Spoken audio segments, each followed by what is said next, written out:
Good day everyone! Through the collaboration of Group 3, we come up with these explanations about Section 821 Goods Declaration for Stores. But before that, let's define first what is Goods Declaration and Stores. Goods Declaration, it is a form that lists the details of goods that are being imported or exported into the customs territory. While the stores, ito yung mga goods or supplies and equipment na makikita natin inside of the ship, such as vessels, aircraft, or trains. Paragraph 1 says that when a declaration concerning stores on board vessels arriving in the customs territory is required by the Bureau, the information required shall be kept to the minimum and as may be necessary for customs control. So, sabi, if ni-require daw ng Bureau ang goods declaration ng mga stores on board vessel na dadating sa customs territory, yung mga information required daw ay dapat na mapulfill to its minimum at kailangan for customs control. So, all the information arriving in the customs territory required by the Bureau is only eligible for minimum persons or as much as possible is only for customs control. Another is, it means that to secure the control of customs, all the information of the goods, including the goods declaration arriving in the customs territory, shall be kept by the Bureau.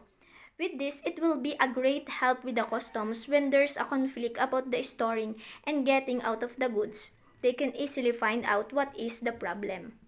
So, parang ang ini-explain dito sa paragraph 1 is the stores for consumption. The quantities of stores which are supplied to vessels during its stay in the customs territory should be recorded on the required goods declaration concerning stores. So, anong sinasabi dito sa second paragraph? These informations, specifically the quantities of goods on the store, should be recorded. For example, fuel ng vessel. Since iyon ay goods necessary for the operation and maintenance of the said vessel, kailangan naka-record yung dami or quantity noon sa goods declaration concerning stores. Next is, the Bureau shall not require the presentation of a separate declaration of remaining stores on board a vessel, an aircraft, or a train.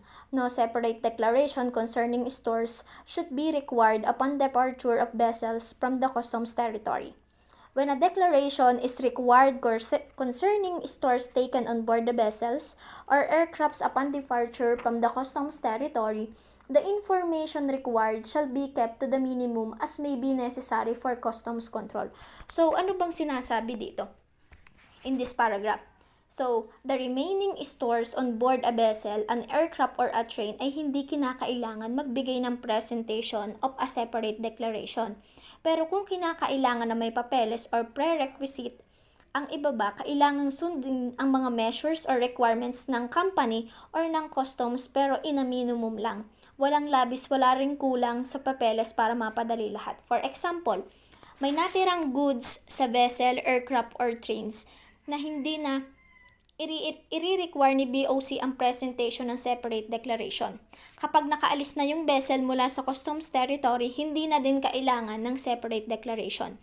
Kapag ang declaration ay ni-require sa goods or store to be taken, sa pag-alis mula sa customs territory, ang information required shall be kept to the BOC.